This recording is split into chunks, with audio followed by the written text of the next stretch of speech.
Bonjour à tout le monde, bonjour mes frères et mes sœurs.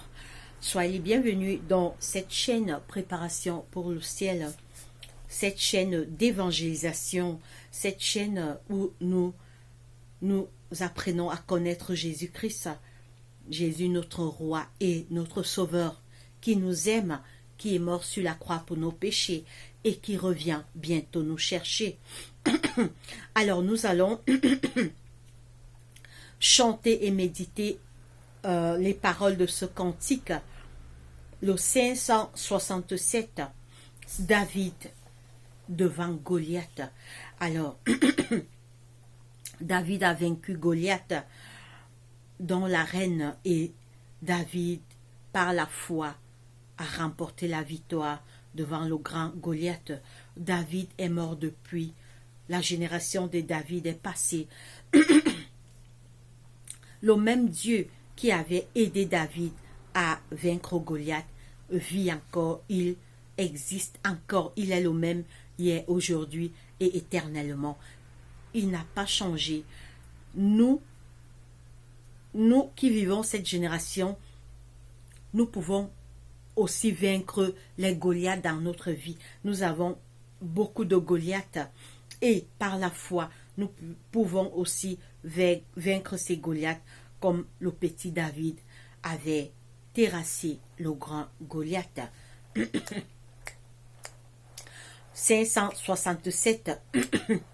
David n'avait rien que sa fronde pour lutter contre le géant. Mais au fond de son cœur d'enfant habitait une foi profonde. Il savait bien que l'Éternel combattrait avec lui pour sauver Israël.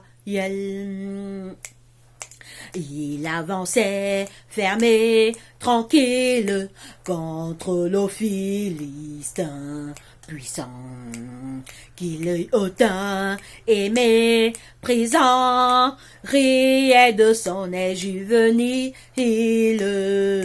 et se moquait de l'Éternel qui choisissait David pour sauver Israël.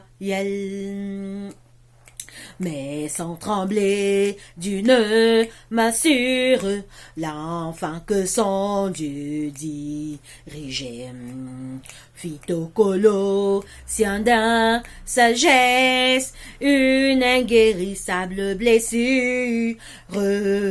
Et c'est ainsi que l'Éternel, selon son bon plaisir, délivra Israël. Comme David, tu nous appelles à de grands combats, ô Seigneur, pour en sortir en ton honneur. Comme David, rend-nous fidèles, et l'on verra que l'Éternel se tient auprès de nous comme auprès d'Israël. Et si le mal nous environne, et s'il devient plus fort que nous t'implorerons à genoux, toi qui ne rejettes personne, et répondant à notre appel, tu lutteras pour nous, ô Sauveur éternel. Amen. Que Dieu nous bénisse. Passez une très bonne journée. Abonnez-vous à cette chaîne. Alors, nous aurons beaucoup d'études sur la parole de Dieu, des versets bibliques. Cette chaîne Préparation pour le ciel a beaucoup de projets, de programmes. Alors, nous avons également un groupe WhatsApp et un groupe Telegram. Si vous désirez, vous pouvez faire partie. Alors, qu'est-ce qu'on fait dans le groupe WhatsApp? On s'échange des versets bibliques. On parle de la parole de Dieu. Nous prions et nous intercédons les uns pour les autres. Alors, vous êtes les bienvenus. Si vous voulez faire partie de ce groupe, portez-vous bien et que Dieu nous bénisse.